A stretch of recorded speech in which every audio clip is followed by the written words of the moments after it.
अवधूत चिंतन श्री गुरुदेव दत्त. सर्वांचं माझ्या स्वामी भक्तीचा प्रसाद या चॅनलमध्ये स्वागत करते.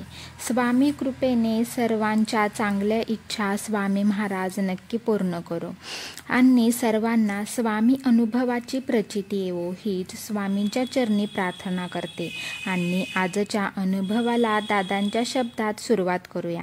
चला तर मग पाहूया आजचा सुंदर असा अनुभव. दादा म्हणतात की ही घटना माझ्या आजीसोबत घडली होती.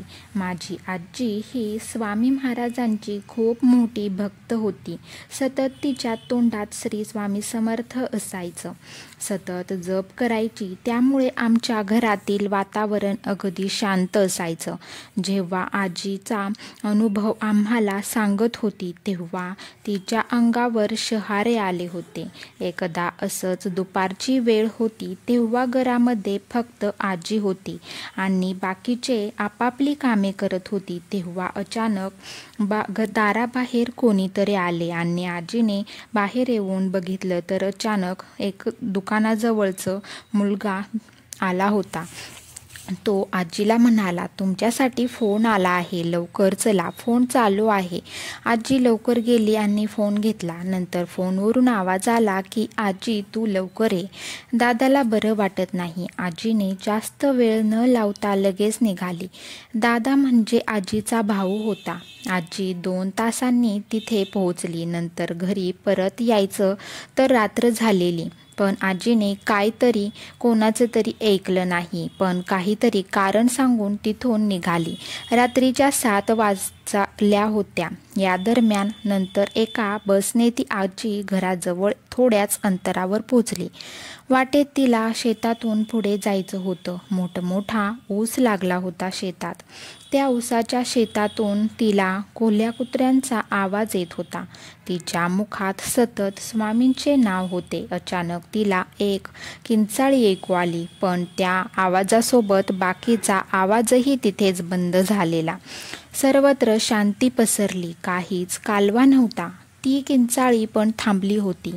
आजी खूप घाबरली आणि एका मिनिटासाठी आजीला त्या अंधारात एक स्त्री दिसली होती. तिला बघून तर आजी एकदम घाबरून गेली. ते मोकळे केस, हिरवी साडी दिसत होती आणि कपाळी मोठासा टिळा आणि वेगाने धावत येऊन माझ्या अंगातून आरपार निघून गेली. मी तिथून पुढे एकदम वेगाने चालू लागली. पण कधी ओरडलेला तर कधी रडालेला आवाज कानावर यायचा. एकदम ती स्त्री आजीच्या समोर येऊन उभी राहिली. तेव्हा आजीने मोठमोठ्याने तारक मंत्र बोलण्यास सुरुवात केली. ती बाई मोठमोठ्याने ओरडत होती आणि आजीला पकडण्याचा प्रयत्न करत होती. तिथेच शेतात औदुंबर वृक्ष होतं आणि त्या वृक्षातून एकदम प्रकाश निर्माण झाला आणि माझ्या कानावर ते स्वामींचे शब्द येऊ लागले आणि स्वामी म्हणू लागले, उगाची भीतोसी भय हे पळू दे, वसे अंतरी ही स्वामी शक्ती कळू दे. जगी जन्म मृत्यू असे खेळ ज्यांचा, नको घाबरू तू असे बाळ त्यांचा. अशक्य ही शक्य करतील स्वामी, असा आवाज कानावर येऊ लागला. आजी म्हणते मी डोळे उघडून बघते तर ती बाई गायब झाली होती आणि त्या प्रकाशात औदुंबराच्या जणू स्वामीच दिसत होते. तरीही ते स्वामींचे शब्द कानात गुंतून गेलते. मी त्या औदुंबर वृक्षाखाली गेले आणि तिथेच बसले. माझ्या कधी डोळा लागला समजलंच नाही. जणू साक्षात स्वामींनी मायेने मला जवळ घेतलेले असं वाटायचं. जेव्हा डोळा उघडला तर सकाळ झालेली होती. त्या झाडाखाली श्री दत्तात्रय महाराजांचा फोटो होता. मी त्यांना नामस्मरण नमस्कार केला आणि नतमस्तक झाले आणि तिथून मी घरी जाण्यासाठी निघाले. घडलेला प्रसंग सर्व सांगितला आणि चांगल्या गोष्टी, काही वाईट अनुभव आला होता.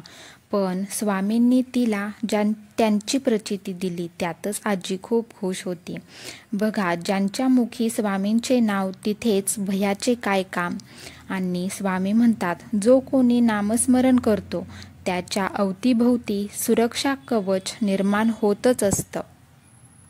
त्यामुळे तुम्ही कुठेही असाल किंवा काहीही काम करत असाल तरीही तुम्ही स्वामींचे नामस्मरण करू शकता. भेटूया परत नवीन अशाच अनुभवासोबत. तोपर्यंत अवधूत